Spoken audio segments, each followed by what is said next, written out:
Siapa sangka ya, Ustadz kondang yang gemar mengkafir-kafirkan produk buatan kafir tersebut malah pestanya ke negara yang dianggap mayoritas kafir. Kini seakan kena batunya guys, Abdul Somad malah jadi bulan-bulanan dunia karena ketahuan menerapkan standar ganda.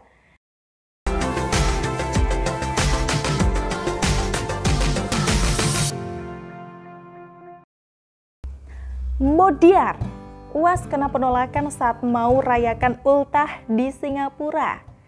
Artikel dari Niha Alif guys. Di balik peristiwa penolakan Abdul Somad ke Singapura, ternyata ada momen spesial yang gagal ia rayakan loh guys. Momen tersebut adalah ulang tahun Abdul Somad yang ternyata bertepatan pada tanggal 18 Mei ini. Tahun ini guys, Abdul Somad diketahui genap berusia 45 tahun. Siapa sangka ya, Ustadz kondang yang gemar mengkafir-kafirkan produk buatan kafir tersebut malah pestanya ke negara yang dianggap mayoritas kafir. Kini seakan kena batunya guys, Abdul Somad malah jadi bulan-bulanan dunia karena ketahuan menerapkan standar ganda. Nyatanya ceramah kopar kafir yang dilakukan UAS ini hanya jualan agama pada para pengikutnya. Perayaan ultah diharamkan dilakukan oleh penganutnya, tapi tidak oleh dirinya dan keluarganya yang hedon. Gimana gak hedon coba? Orang biasa boro-boro guys pergi ke Singapura untuk syukuran di rumah dan mengundang teman saja kadang tidak ada uang.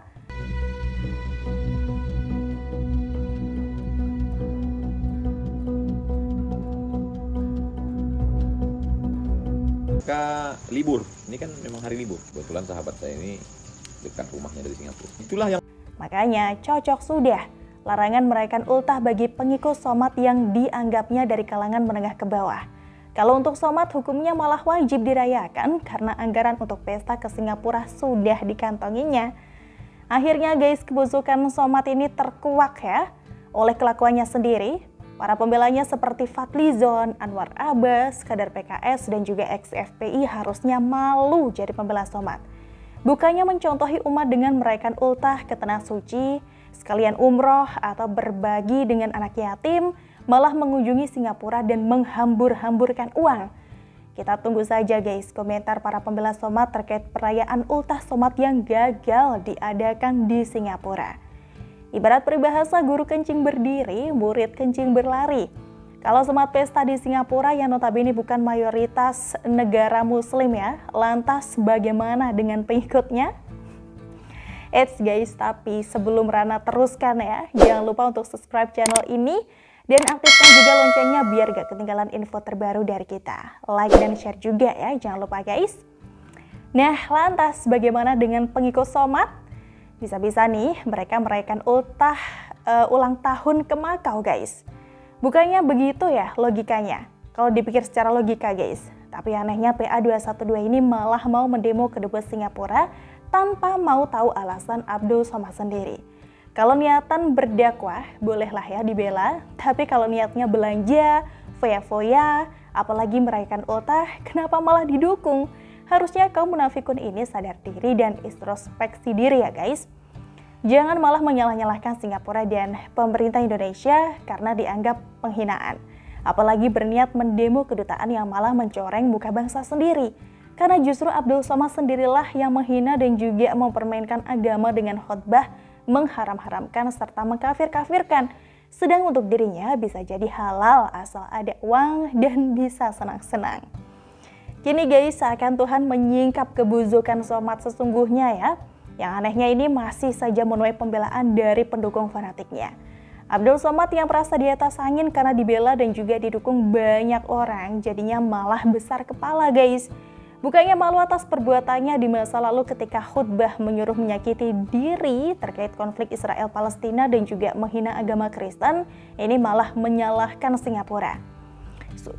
Sudah menjelek-jelekan sejarah Singapura, terus lanjut seruan boykot dan kini mendemo kedutaannya di Indonesia. Benar-benar menunjukkan kelakuan barbar yang anehnya justru diikuti saja oleh pendukungnya guys. Abdul Somad ini ibarat orang yang ditolak cintanya dan ngamuk ke semua orang, menjelek-jelekan orang yang menolak. Padahal orang tersebut punya hak pribadi ya untuk menolak ataupun juga menerimanya. Kalau cinta kita ditolak ya sudah, terima saja guys. Bukan malah menjelek-jelekan orang tersebut, lalu menyuruh orang sekampung untuk memboikotnya. Apalagi diperparah kenyataan bahwa orang terdekat kita ini malah mau berunjuk rasa ya kepada yang bersangkutan. Benar-benar deh kelakuannya sangat kekanak-kanakan guys. Pantas saja negara Singapura menolaknya.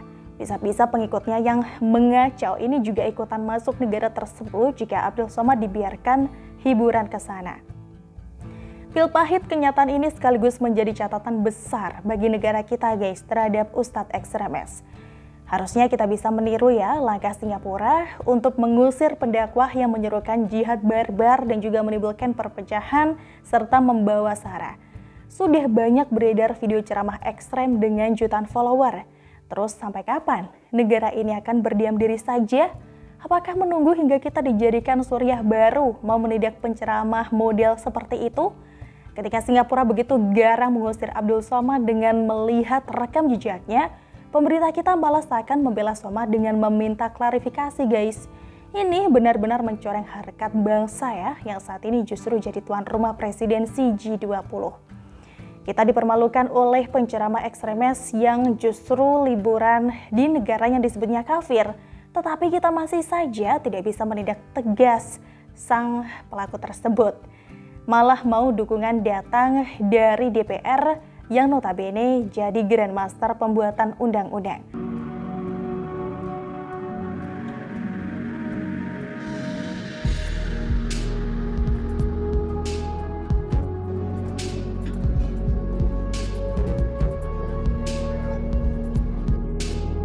Semoga saja guys kejadian ini jadi titik balik ya bagi bangsa Indonesia untuk lebih tegas menindak penceramah ekstremis beserta para pendukungnya.